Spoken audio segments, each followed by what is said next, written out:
Selamat hari Jumat adik-adik, selamat pagi. Apakah masih ingat nama kakak namanya siapa? Nama kakak adalah Kak Iren. Adik-adik, di hari Jumat ini, kenapa ya kita ada kebaktian? Apakah adik-adik tahu ada apa sih di hari Jumat ini? Apakah hari Jumatnya berbeda dengan yang lain? Oh iya adik-adik, Jumat hari ini adalah Jumat Agung. Kita mau melakukan kebaktian Jumat Agung di hari ini. Mari adik-adik, sebelum kita mau mulai kebaktiannya, kita mau bangkit berdiri, kita mau nyanyi lagu Berlimpah Sukacita di Hatiku.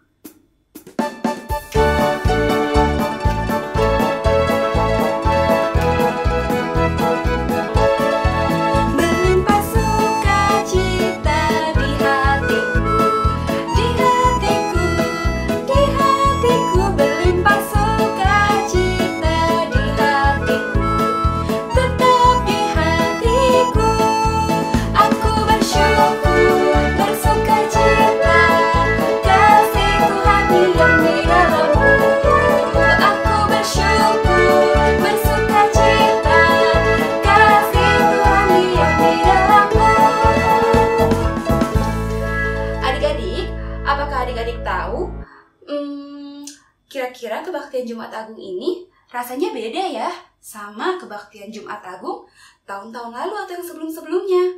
Apakah adik-adik tahu bedanya di mana ya?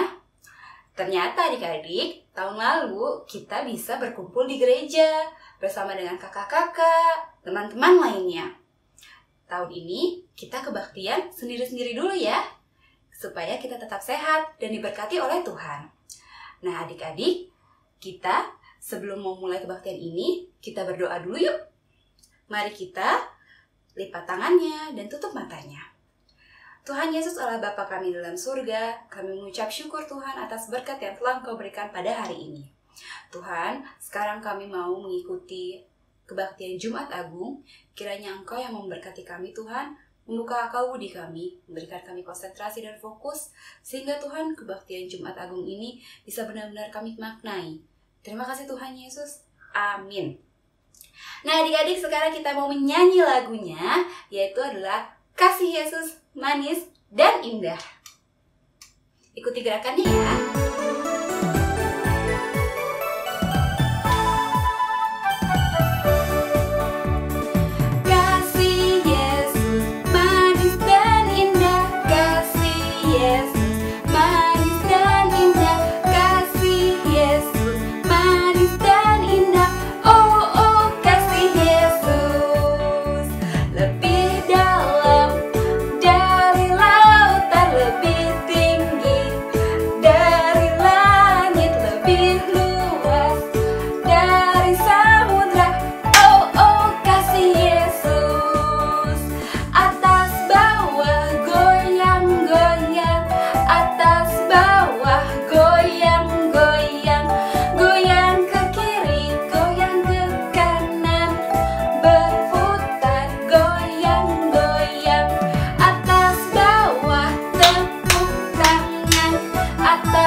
Melalui lagu tadi, kita nyanyikan Kasih Yesus Manis dan Indah.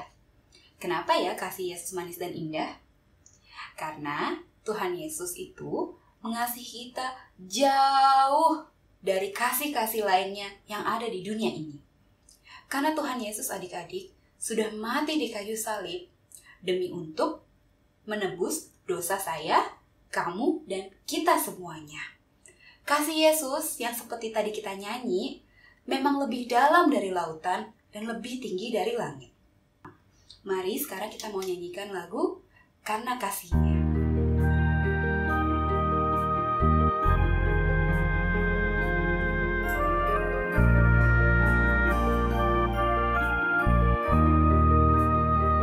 Mengapa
kembali dengan Kak Foni di Sekolah Minggu Online edisi Jumat Agung. Sebelum kita mendengarkan firman Tuhan, mari kita berdoa. Tuhan Yesus yang baik, kami mengucap syukur untuk penyertaan Tuhan di dalam hidup kami. Kami bersyukur pada saat ini kami boleh mengikuti Sekolah Minggu Online lagi. Tuhan, sebentar kami akan mendengarkan firman-Mu. Tolong kami Tuhan, supaya bisa mendengarkan firman dengan baik dan melakukannya dalam hidup kami. Pimpin Kak Foni yang akan menyampaikan firman, supaya bisa menyampaikan dengan baik. Di dalam nama Tuhan Yesus Kristus, kami sudah berdoa dan bersyukur. Amin.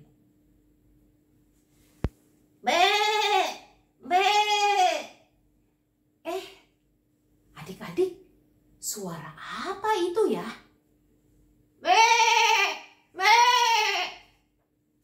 Oh, itu kan suara domba. Lihat adik-adik. Domba itu dibawa oleh Bapak menuju ke mezbah korban bakaran. Domba itu mau dipersembahkan sebagai korban penghapus dosa. Hal itu dilakukan oleh bangsa Israel pada masa Perjanjian Lama di dalam Alkitab. Adik-adik, kalau domba itu tahu dia akan mati sebagai korban persembahan, apakah domba itu tetap mau ikut kepada Bapa yang membawanya? Ya, benar. Pasti domba itu tidak mau ikut. Malah mungkin domba itu akan berlari ketakutan. Adik-adik, hari ini Kak Foni akan bercerita tentang domba yang taat pada Bapa, meskipun domba itu tahu dia akan mati. Wah, luar biasa ya. Domba apakah itu? Jawabannya akan adik-adik temukan dalam cerita berikut ini. Ketika Yesus hidup di dunia, Yesus selalu membawa kabar baik dan menceritakan tentang kasih Allah.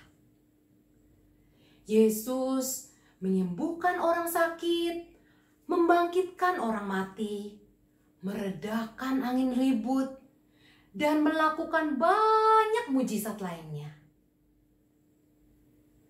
Itulah sebabnya banyak orang mau mengikut Yesus dan mendengar ajarannya.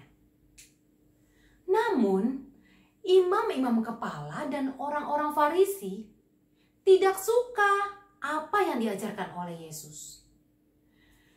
Mereka tidak percaya bahwa Yesus adalah Mesias, anak Allah yang hidup.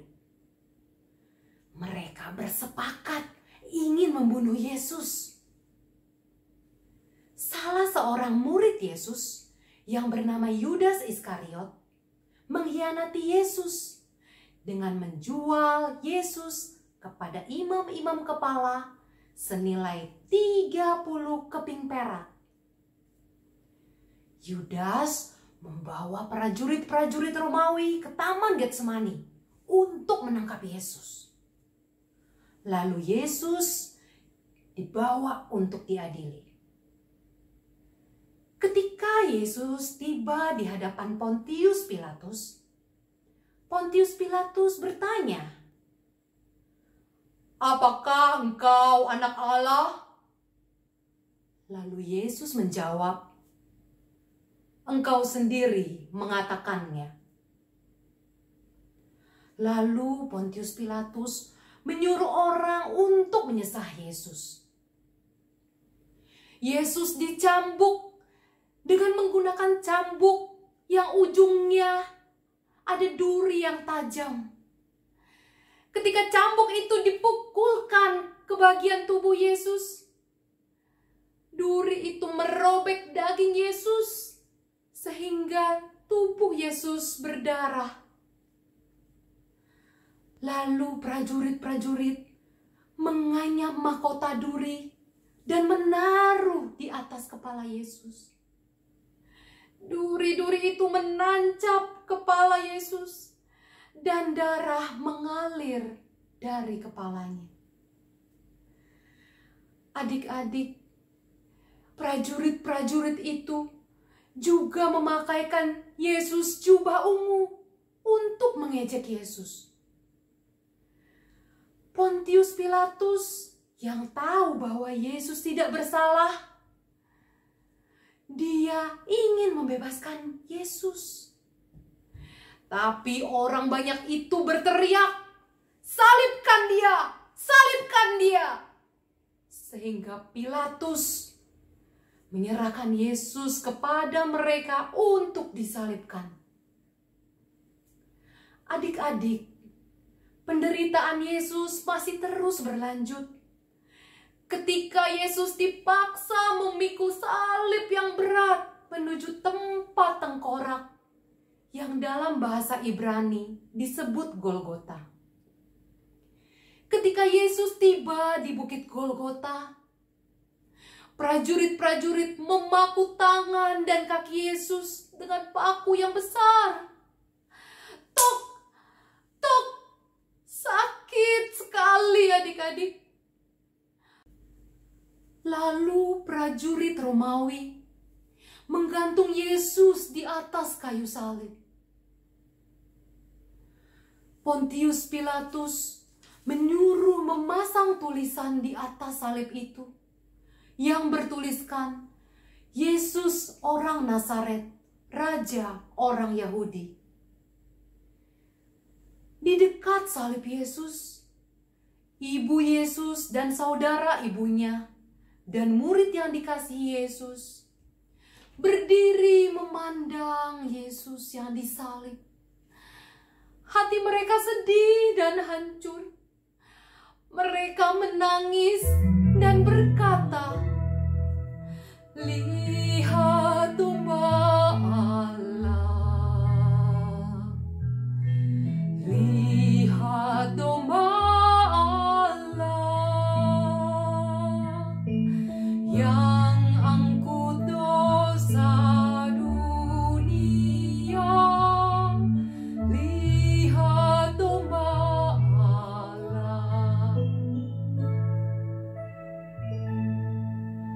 Adik-adik, Yesus tahu bahwa telah selesai waktunya. Lalu Yesus berkata, "Aku haus." Dan prajurit Romawi mencucukkan bunga karang yang telah dicelupkan dalam anggur asam pada sebatang hisop, lalu mengunjukkannya ke mulut Yesus. Setelah itu, Yesus berkata, "Sudah selesai." Lalu Yesus menundukkan kepalanya dan menyerahkan nyawanya. Adik-adik, setelah mendengarkan cerita Kak Foni tadi, apakah adik-adik sudah tahu jawabannya? Siapakah domba yang taat pada kehendak Bapaknya dan rela mati untuk menebus dosa manusia? Ya, benar. Dia adalah Yesus, domba Allah yang menghapus dosa dunia. Pada awalnya, hubungan Allah dengan manusia begitu baik. Tetapi karena dosa, maka hubungan itu menjadi rusak. Semua manusia telah berbuat dosa dan telah kehilangan kemuliaan Allah. Manusia pasti binasa, sebab upah dosa adalah maut. Tetapi Tuhan Yesus rela mati untuk menebus dosa-dosa manusia. Yesus mau menggantikan manusia. Dan kita disucikan oleh darah Yesus. Kita tidak binasa adik-adik, karena Tuhan Yesus sudah mati bagi kita. Adik-adik, Tuhan Yesus sangat sayang pada kita. Bagaimana caranya kita berterima kasih kepada Tuhan atas kasih-Nya yang begitu besar buat kita? Kita bisa melakukan perbuatan-perbuatan baik yang menyenangkan hati Tuhan. Misalnya, kita bisa mengampuni orang yang pernah menyakiti hati kita. Atau kita juga bisa sayang pada papa mama, mau taat pada perintah papa mama. Atau kita juga bisa sayang pada kakak adik. Tidak berantem lagi sama kakak atau adik. Dan kita juga bisa menjadi anak Tuhan yang peduli dan menghibur teman-teman kita yang sedih. Tapi adik-adik, kadang-kadang memang tidak mudah ketika kita melakukan perbuatan baik.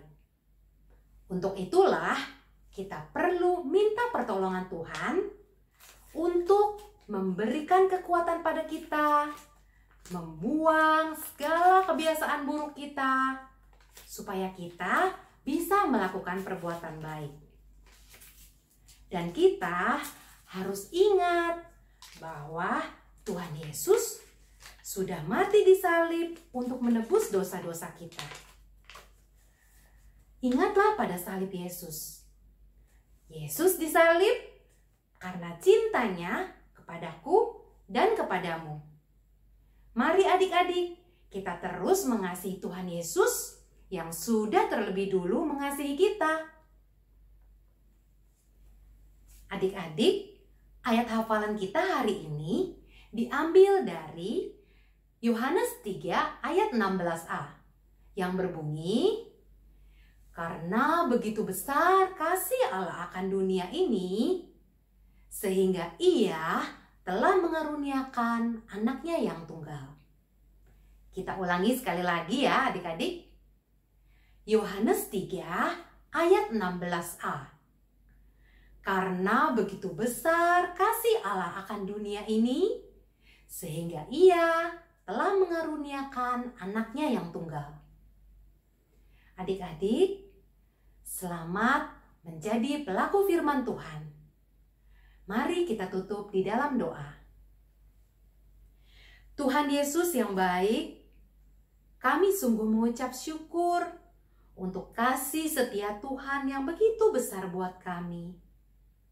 Tuhan Yesus sudah mati bagi kami. Tuhan Yesus sudah mau menanggung segala dosa kami. Terima kasih Tuhan Yesus. Kami mau belajar untuk menjadi anak Tuhan yang baik, melakukan perbuatan baik yang menyenangkan hati Tuhan.